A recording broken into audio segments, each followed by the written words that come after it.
Hey guys, Andrew Chen here. Really excited to bring you guys 4 tips that I somewhat learned throughout developing my websites, and it is more tended towards beginners because I believe if you finished a project or two, you definitely know these. First of all, when I started developing, I made a big mistake, which is I logged a lot of unnecessary stuff in the console, right? Like this thing will have a lot of messages, and the things that I will log is usually just a React state, right? Or it's a React prop. But then that's what the React tool is built for. So I never regarded this tool, and I will have to change the property style state props around and then save it, run it. But in the React dev tool, you can just do this. Like for example, this is a model. You can just play around with the property here, like the open thing. You can just play around here. This is controlled by whether or not this is true. Second tip I have, this is very important. Do the necessary stuff first. Look, this is the graphics tool, which is the main the thing that took me the most time of my application. And the big mistake I made was being so precise with everything. Really though, all the features I need is to have to be able to drop shapes into the stage, be able to type text, and then be able to connect arrows. But you know what I spent my most time debugging is this feature where when I drop an arrow into a shape, the shape turns blue, indicating that now it becomes a connector. That took me a lot of time, and I should have saved that because that ended up creating a lot of bugs that I did a lot of research on, and that led to me digging through the whole library and at last resolving and making a conclusion of I just cannot do this due to some performance issue. Like it's gonna create some weird bugs.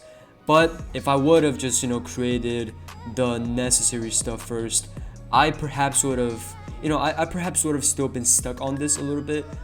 Because I'll probably think about implementing this, but maybe at that time I'll have a clearer mindset of how to implement this. Like now I realize that maybe just making the arrow itself turn blue is a lot better than the whole shape. And that comes into a lot of other things. For example, the front end. Usually it is a good pattern, I suppose, to develop the back end first, and then make the front end a little bit poor because that is not necessary for now. And the great indication is that the great indication of what to prioritize is if you change something later. These features, able to drop shapes into the stage, these will not be changed. I will need this in the final stage. This arrow crap, no, I don't. So yeah.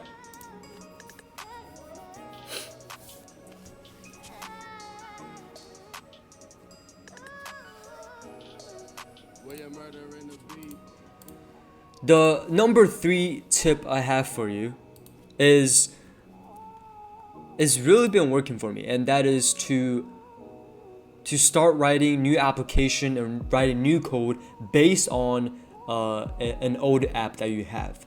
So I always have this old app. It is a to-do list app, right? But this to-do list app is just so well rounded. It has all the features needed. Well, it's a to-do list app after all, but I meant to say it has the full setup needed to develop that into any other app. It had CRUD operations. It was a full stack app, and I use Express.js. I integrated with the MongoDB.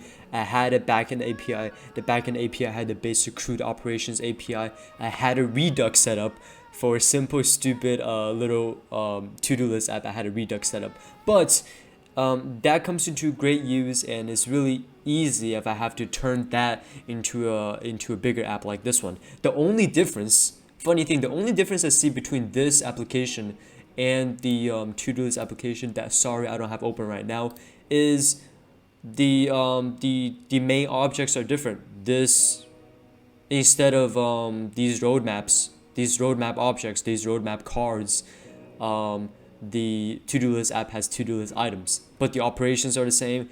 I just have to mess with the longer JSON string. Like that's how I simplify the problem. So really interesting to do. Anyways, that's all the tips I have for you guys. If you guys like the video, thank you. So see you guys next time.